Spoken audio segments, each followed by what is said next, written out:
આજ 10 લક્ષણ પર્વનો ચોથો દિવસ. ઉત્તમ શૌચ ધર્મ.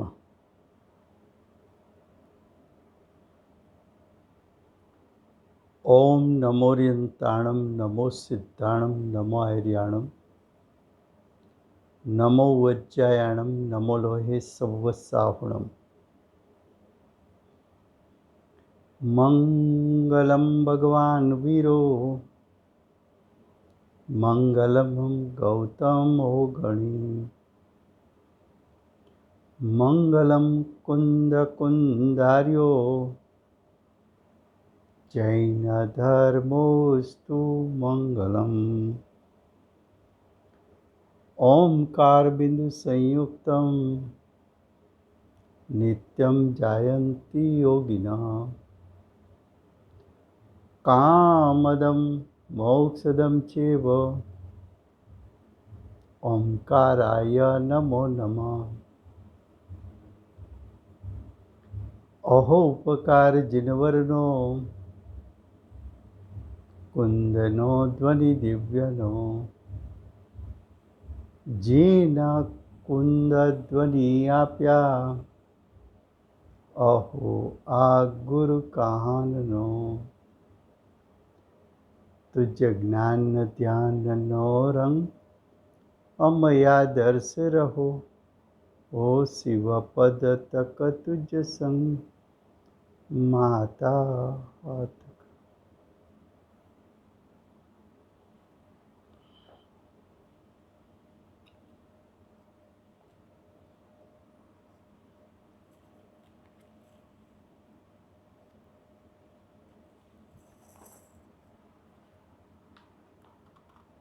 આજ પર્યુષણ પર્વનો ચોથો દિવસ છે. ઉત્તમ સત્ય ધર્મ. કોઈ સ્થાનો ઉપર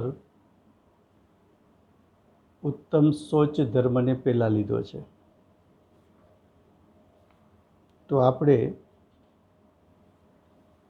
ઉચ્ચ શૌચ ધર્મ પહેલા લઈએ છીએ. શૌચ ધર્મનો અર્થ છે ઉત્તમ પ્રકારની પવિત્રતા. અધ્યાત્મમાં સ્વભાવથી ઉત્પન્ન થતી પવિત્રતાને પવિત્રતા કહી નથી.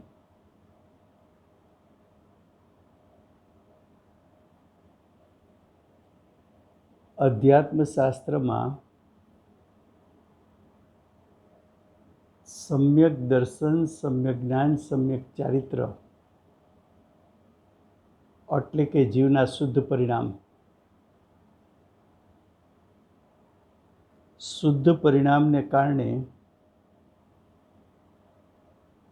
પ્રગટ થતી પવિત્રતા, એને મુનિ દશામાં ઉત્તમ શૌચ ધર્મ કહેવામાં આવે છે.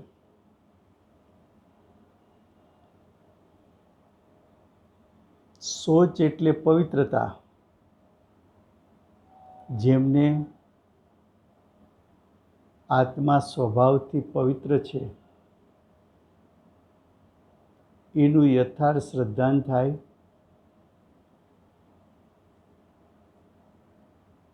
એનું યથાર્થ જ્ઞાન થાય અને આચરણપૂર્વક પરિણામમાં સ્વભાવને અનુસરીને પવિત્રતા પ્રગટ કરે, એને ઉત્તમ શૌચ ધર્મ કહ્યો છે.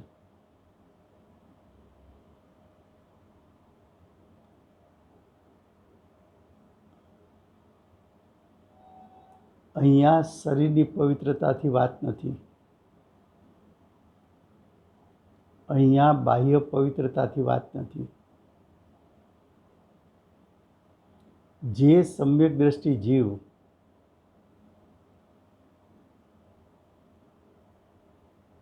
આત્મના સ્વભાવમાંથી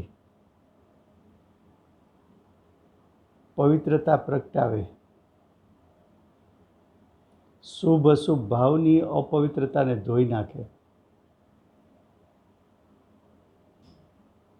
જે મુનિરાજ એમણે મિથ્યાત્વરૂપી મળ, 3 કસાઈરૂપી મળ એને પોતાના ભાવમાંથી ધોઈ નાખ્યા. એટલે કે પોતાના ભાવમાંથી મિથ્યાત્વ 3 કસાઈનો નાશ કર્યો. એવી અશુદ્ધિનો નાશ થતા જે શુદ્ધતા પ્રગટ થઈ, એ શુદ્ધતાને કારણે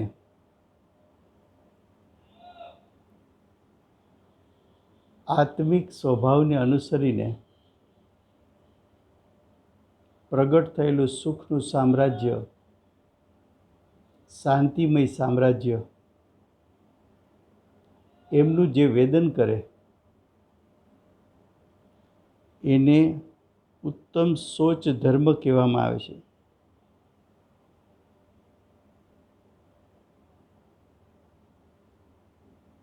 સોચ એટલે પવિત્રતા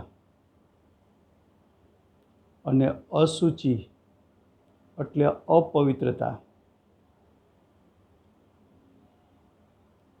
અજ્ઞાની શરીરમાં હુંપણું કરે છે.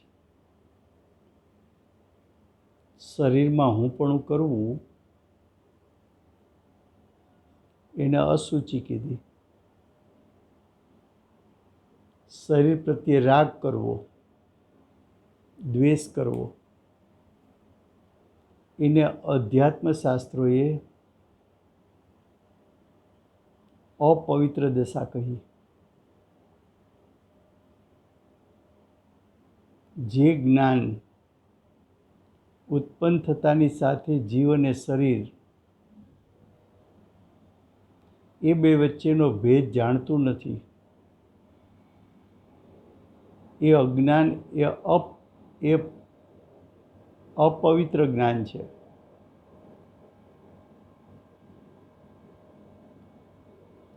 અપવિત્રતાનો ત્યાગ કરવો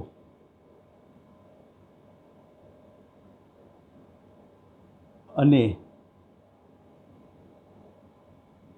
પવિત્રતાની પ્રગટતા કરવી,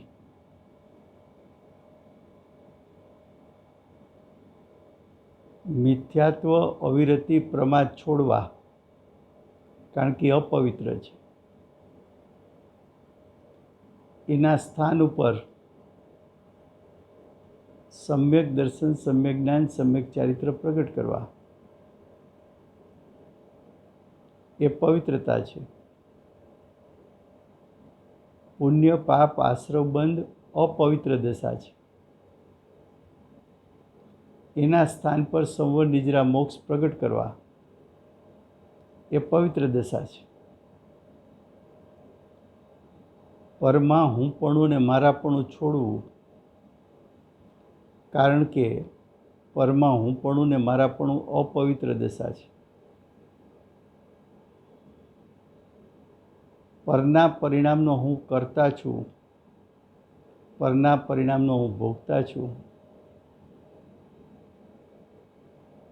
હું નિમિત્ત કરતા છું.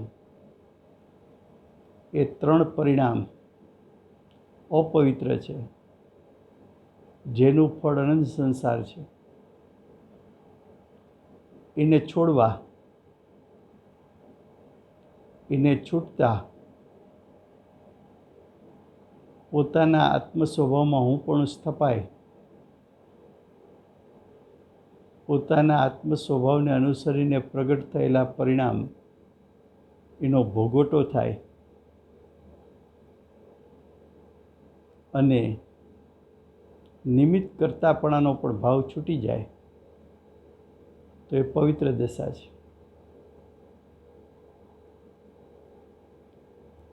અજ્ઞાની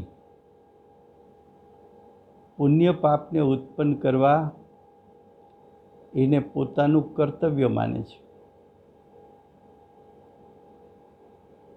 આવું કર્તવ્ય માનવું એ અપવિત્ર દશા છે. સ્વભાવ રૂપે પરિણમવું, સુત્તા રૂપે પરિણમવું, સ્વભાવ જેવી જ વર્તમાન પરિણામમાં રચના કરવી, એને કર્તવ્ય માનવું, તે જીવની પવિત્રતા છે. અજ્ઞાની એવું માને છે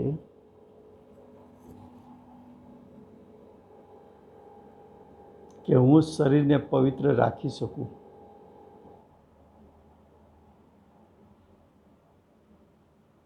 તો શરીર પરદ્રવ્ય છે, ત્યાં તારી સત્તા પડતી નથી. તું શરીરને પવિત્ર કે અપવિત્ર કરી શકતો નથી, કારણ કે પરની ક્રિયા તું કરી શકતો નથી. જે કાંઈ અપવિત્રતા તારા પરિણામમાં છે, અનાદિકાળથી અજ્ઞાન દશામાં અપવિત્ર દશા પ્રતિ સમય પ્રગટે છે. એ અપવિત્ર દશામાં છુપાયેલો આત્માનો શુદ્ધ સ્વભાવ એ ત્રિકાળ પવિત્ર છે. ત્રિકાળ પવિત્ર સ્વભાવ પર લક્ષ થતા પરિણામમાં પવિત્રતા પ્રગટે એવી જ વિધિને રીત છે. તારી દ્રષ્ટિ અને તારો ઉપયોગ, તારી રમણતા ત્રિકાળ પવિત્ર આત્મ સ્વભાવમાં સ્થાપી દે. પરિણામમાં પણ પવિત્રતા પ્રગટ થતા તારા આત્માના અસંખ્યાત પ્રદેશે ઉત્પન્ન થતા મોહ રાગ દ્વેષ ધોવાઈ જશે. પુણ્ય પાપ આશ્રવ બંધના પરિણામ ધોવાઈ જશે. મિથ્યાત્વ અવિરતિ પ્રમાદ કસાય તારા નાશ પામી જશે.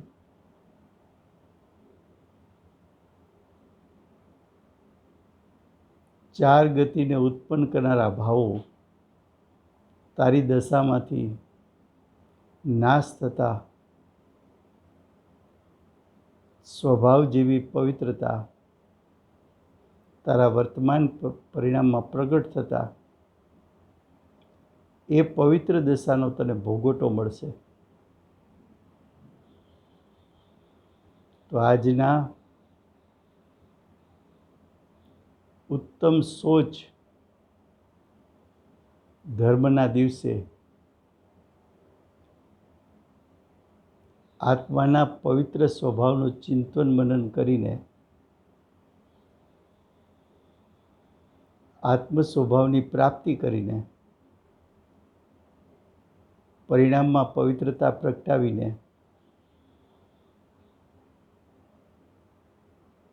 એ પવિત્ર ભૂમિ પર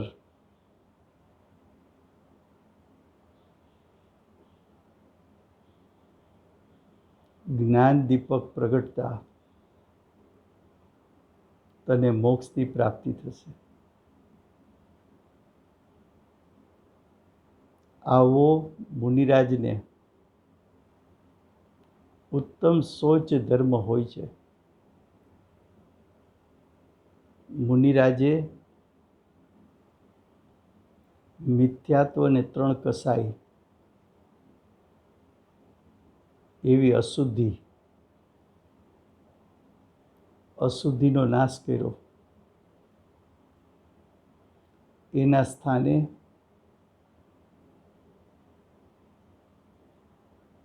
રત્નત્રયની પવિત્રતા પ્રગટ કરી.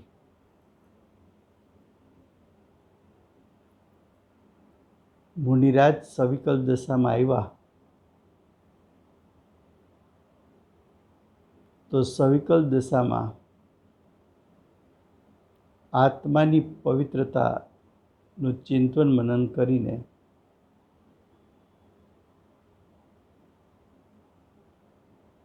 5 પ્રકારના પાપની अपवित्रताने छोड़ीने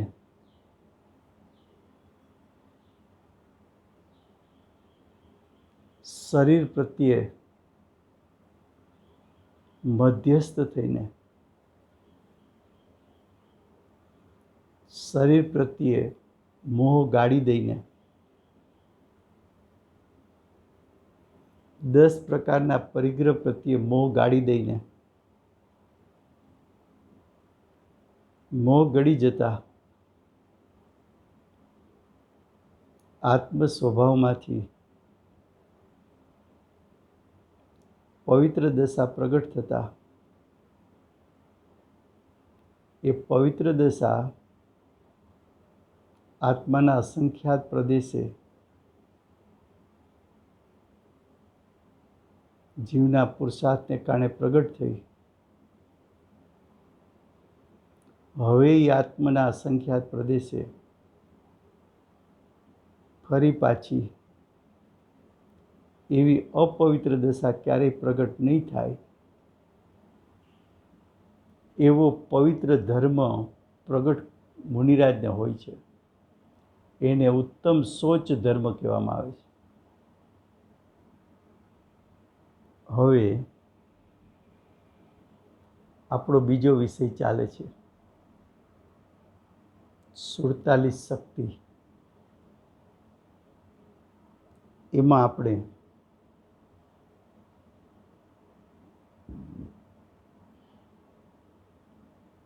ज्ञायक स्वभावनी प्राप्ति केम थाय ए विषयनी चर्चा आजे करवानी छे।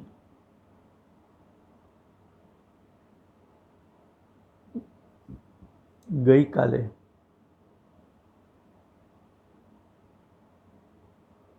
बे बात कहेवामां आवी थी।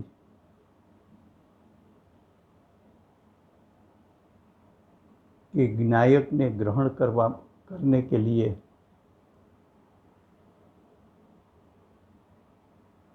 आचार्य भगवान ने 2 प्रकार से विधि और रीत बताई है। एक प्रकार है लक्षण के माध्यम से लक्ष्य को ग्रहण कर ले।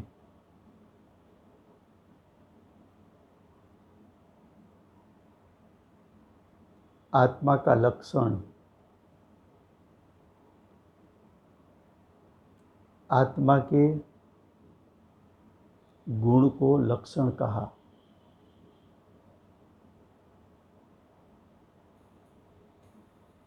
और गुण के माध्यम से आत्म स्वभाव को ग्रहण करना उसको लक्ष्य कहा।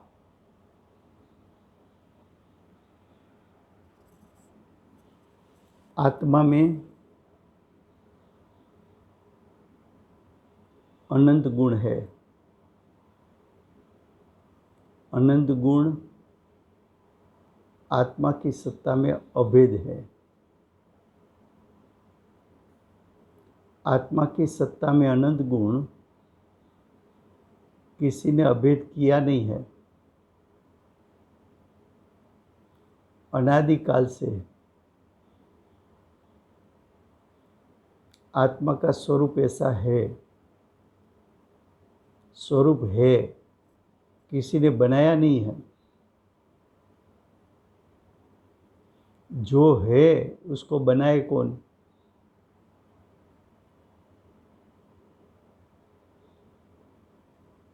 तो आत्मा में अनंत गुण है।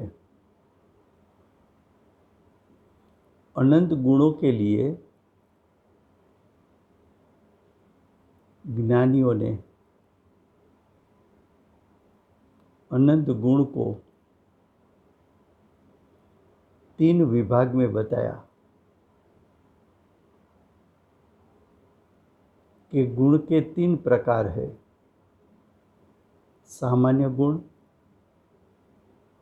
विशेष गुण और असाधारण गुण।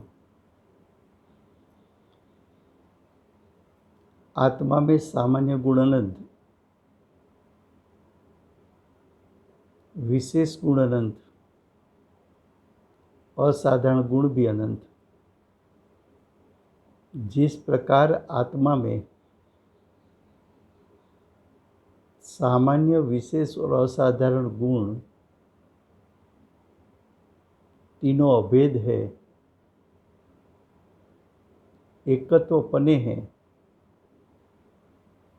आत्मा की सत्ता को ये गुण छोड़ नहीं सकते।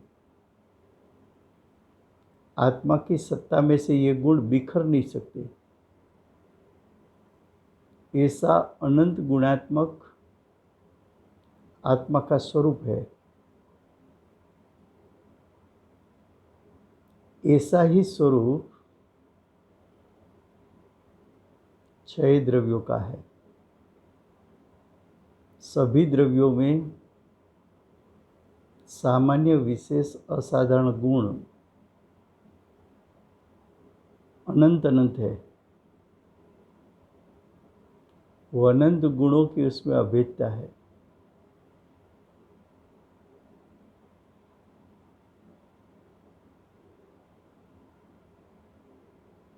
सामान्य गुण किसको कहे?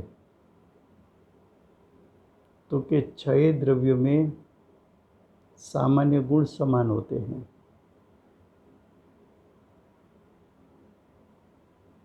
विशेष गुण एक से अधिक द्रव्य यानी 2 से 5 द्रव्यों में होता है,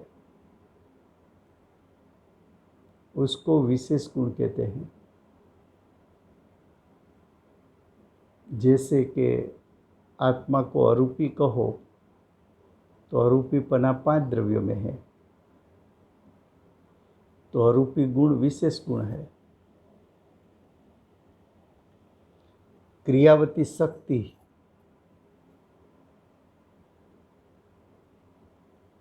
वो 2 द्रव्यों में है, जीव पुद्गल, उसको विशेष गुण कहते हैं।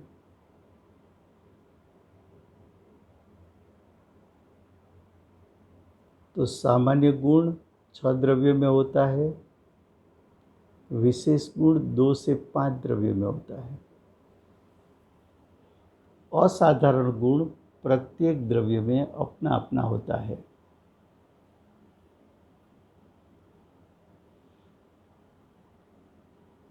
तो आत्मा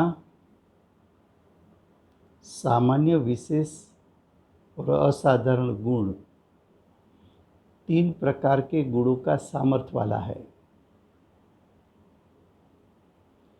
एक एक गुण आत्मा का एक एक स्वभाव है। एक एक गुण आत्मा में अभेद है। एक एक गुण आत्मा की अभेदता का भेद है। एक एक गुण ऐसा भेद है कि जो अभेद का भेद हो। ऐसे गुण को आचार्य भगवान लक्षण कहते हैं कि लक्षण के माध्यम से लक्ष्य को ग्रहण कर सकता है। जैसा हमने दृष्टांत दिया था कि अंध आदमी ने आपको मिर्ची खिलाया तो उसकी तिखास पर से ये मिर्ची की तिखास है, मरी की तिखास है, लविंग की तिखास है, तज की तिखास है, वो पहचान जाता है। तिखास वो रस नाम का गुण है। तो रस के गुण से अंध आदमी भी मिर्ची को पहचान लेता है।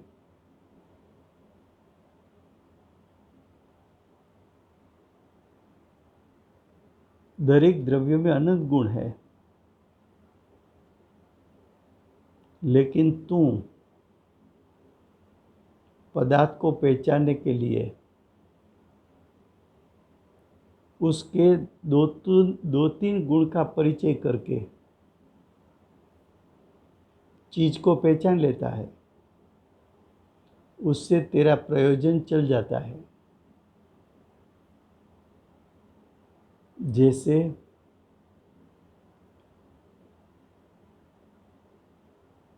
मिठास और सफ़ेदाई, तो रसगुण और वर्ण गुण उसके माध्यम से ये शक्कर है ऐसा तू पहचान लेता है और तेरा प्रयोजनभूत कार्य हो जाता है। उसी प्रकार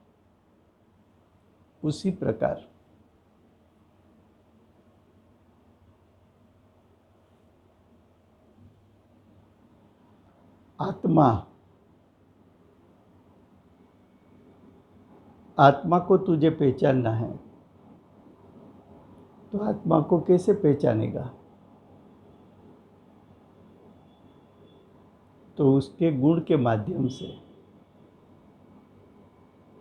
लेकिन आत्मा में गुण तो अनंत है।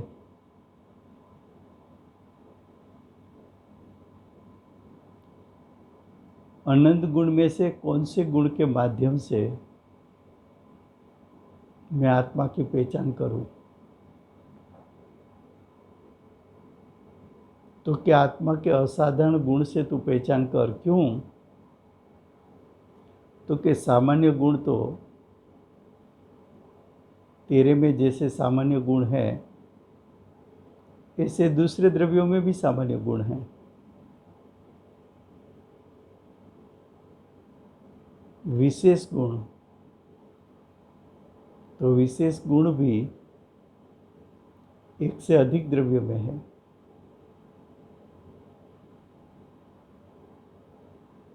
तो तू असाधारण गुण पसंद कर, जिस गुण के माध्यम से सिर्फ आत्मा की पहचान मिले। क्यों? कि आत्मा के असाधारण गुण आत्मा में है।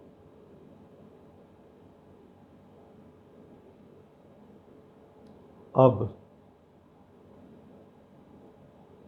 आत्मा के असाधारण गुण भी अनंत है,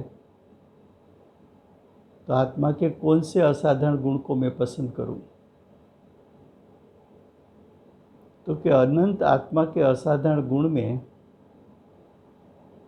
आत्मा के दो गुण ऐसे हैं जो वेदन में आते हैं। उससे तू आत्मा की पहचान कर।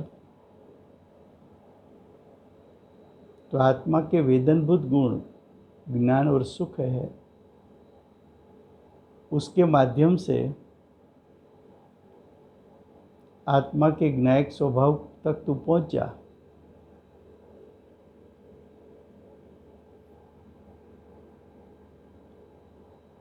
ये दो वेदनभूत गुण हैं, उसमें भी ज्ञान स्वपर प्रकाशक भी है और वेदनभूत है। सुख सिर्फ वेदनभूत है, स्वपर को जान नहीं सकता। तो तेरे लिए आत्मा की पहचान करना है तो ज्ञान गुण के माध्यम से कर। तो ज्ञान गुण लक्षण है, आत्मा का शुद्ध स्वभाव लक्ष्य है। ज्ञान गुण आत्म स्वभाव में अभेद है, तो ज्ञान गुण अभेद का भेद है। तो ज्ञान गुण जिस सत्ता में अभेद है ऐसे आत्म स्वभाव को तुझे ग्रहण करना है, उसका ध्यान करना है। तो ज्ञान लक्षण के माध्यम से तू ज्ञायक को ग्रहण कर ले। ये बात कुंकुंदाचार्य देव ने बताई और अमृतचंद्राचार्य देव ने भी ये बात की पुष्टि की। पूरे समय सार में आचार्य भगवान ने कुंकुंदाचार्य देव ने धुन मचा के बोला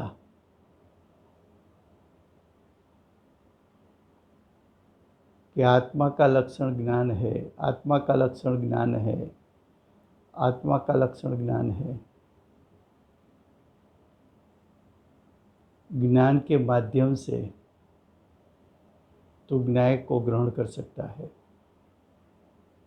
ज्ञान को आत्मा में अभेद है वो दर्शा के आत्मा को ज्ञान कहा।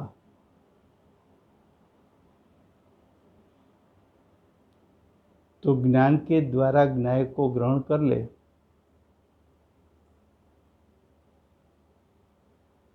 तो पूरे समय सार में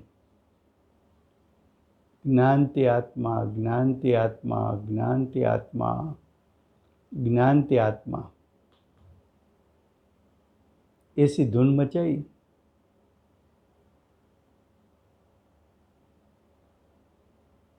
तो अमृतचंद्राचार्य देव को ऐसा लगा कि कोई अज्ञानी जीव ऐसा एकांत मान न ले कि आत्मा में सिर्फ ज्ञान है, दूसरा कुछ नहीं है। तो आचार्य भगवान ने जो कुंकुंदाचार्य देव ने पूरे शास्त्र में ज्ञान के माध्यम से ज्ञान को ग्रहण करना ये विधि और रीत बताई और ज्ञान की धुन मचाई, तो अमृतचंद्राचार्य देव को ऐसा लगा कि कोई जीव ऐसा न मान ले कि आत्मा में सिर्फ असाधारण गुण के रूप में आत्मा में सिर्फ ज्ञान है, दूसरे कोई गुण नहीं है। कोई ऐसा भी न मान ले कि सिर्फ ज्ञान के माध्यम से ही ज्ञान को ग्रहण कर सकता है। इसलिए अमृतचंद्राचार्य देव ने परिशिष्ट में आत्मा अनंत शक्तिवान है ऐसा कहकर अनेकांत के स्वरूप की चर्चा की और वहाँ ऐसा बताया कि अनंत असाधारण शक्ति में से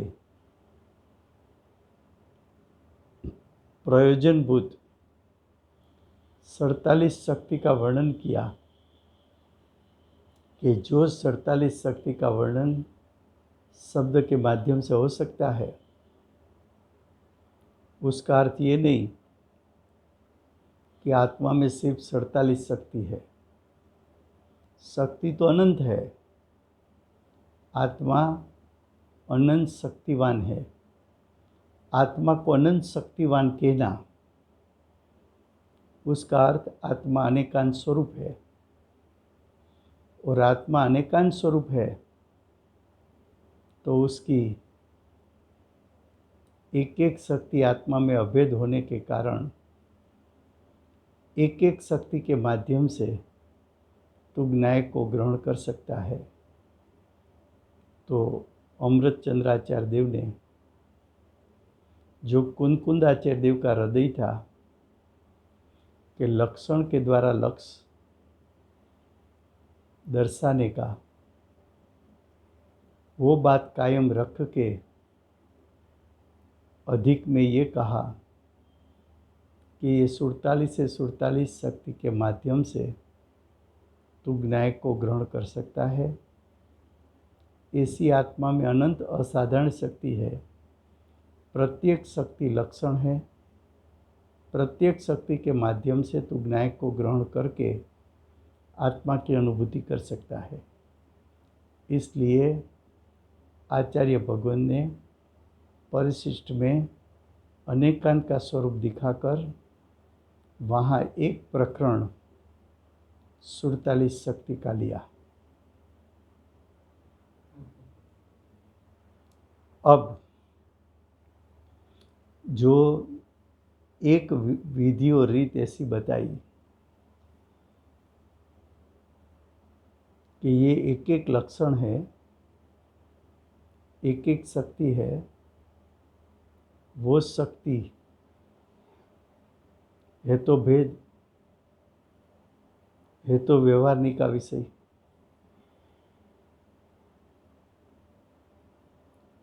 तो कि शक्ति के माध्यम से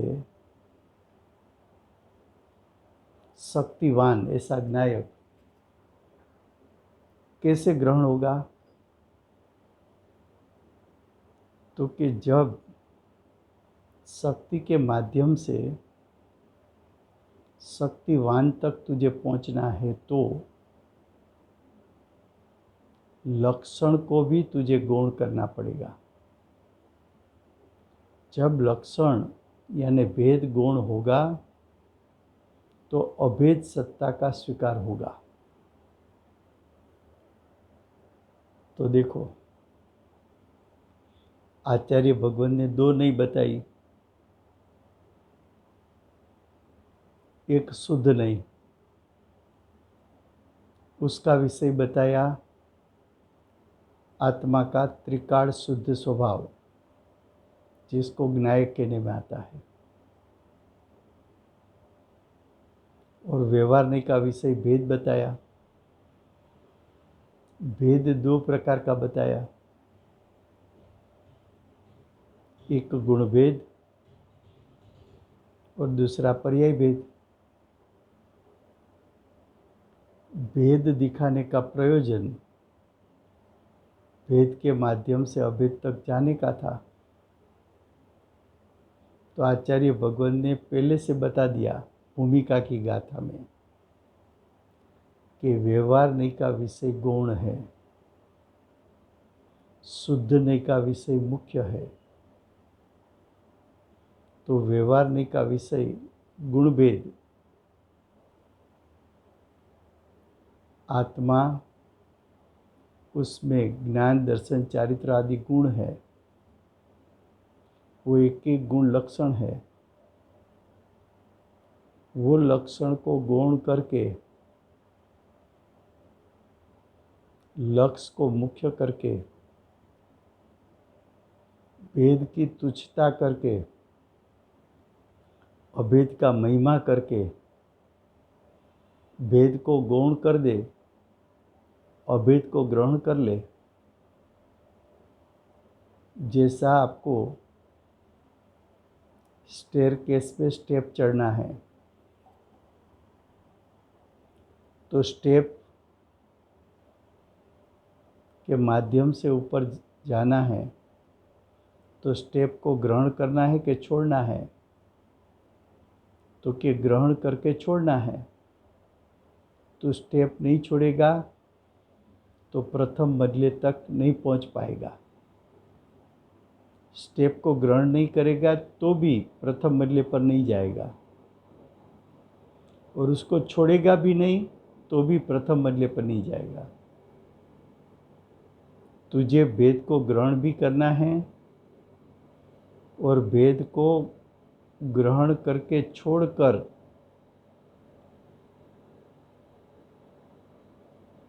ज्ञान को ग्रहण कर लेने का है। तो आचार्य भगवान 47 शक्ति के माध्यम से, एक एक शक्ति के माध्यम से शक्तिवान ऐसा ज्ञायक ग्रहण कराना चाहते हैं। अमृतचंद्र आचार्य देव परिशिष्ट में ये दिखाना चाहते हैं कि आत्मा में असाधारण शक्ति अनंत है।